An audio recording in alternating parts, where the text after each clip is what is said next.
Այսօր Վազգեն Սարգսյանի անվան հանրապետական մարզադաշտը մարդաշատ էր։ Այնտեղ էին հավաքվել 2014-15 մրցաշրջանի մանկապատանեկան ֆուտբոլում Հայաստանի ու Երևանի առաջնությունների մրցանակակիրները։ Սարգիս Սողոմոնյանը ընդամենը 11 տարեկան է։ Սա նրա առաջին մեծ ու լուրջ մրցանակաբաշխությունն է։ Ճիշտ է, թիմը ակադեմիան միայն երրորդն է իր տարիքային խմբի առաջնությունում, բայց փոքրիկը չի վհատվում։ Գիտի, հաջորդ տարի ամեն բան անելու է լավագույնների գավաթը ստանալու համար։ Երրորդ տեղն ենք զբաղեցրել, ակադեմիա մեկն եմ ներկայացնում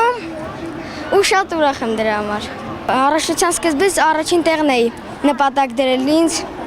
բայց դիմաց ստացվեց երրորդ տեղն էլ ոչինչ, բայց դե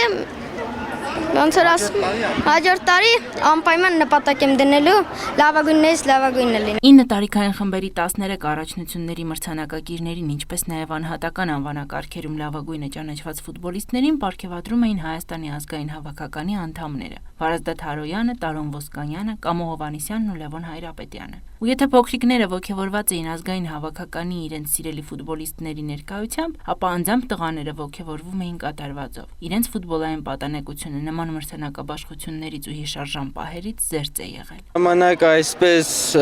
ոնց որ հիմա չէր նշվում, բայց շատ հաճելի է, որ հիմա այսպես է դարձել մրցանակաբաշխությունը, երեխաներին դա ինչ-որ չափով ուրախացնում է, ստիմուլ է տալի, որ էլ ավելի բարձունքների հասնեն։ Մեծ տարիքում ես չնայած արձակվող եմ խաղում, ինձ գլխավոր լավագույն ռմբարկուի կոչումն էին տվել։ Հայաստանի ֆուտբոլի ֆեդերացիայի մանկապատանեկան ֆուտբոլի բաժնի պետ Բաբկեն Ղալոյանն էլ փաստում է, մանկապատանեկան ֆուտբոլում մասնակցության աճ է տարեցտարի գրանցվում։ Իսկ որտեղ քանակն է ավելանում, այնտեղ էլ որակը ավելանալու միտում կունենա։ Միշտ ասենք այն ակումբներն են մի քիչ ավելի շատ լինում, ովքեր ավելի շատ թիմեր են ներգրավում իրենց ակումբներից։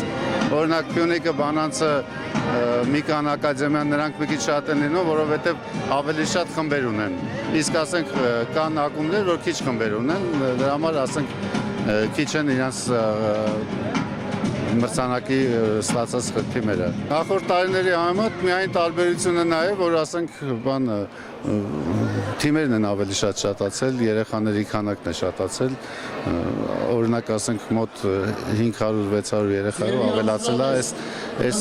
մրցաշրջանում ավելի շատ երեխա են եղել։ Որակական առումով իհարկե ասենք ամեն տարի տարբեր խմբեր են դառնում չեմպիոններ, նոր ֆուտբոլիստներ են աճում, որակական ոնց ուզում լինի կլինեն։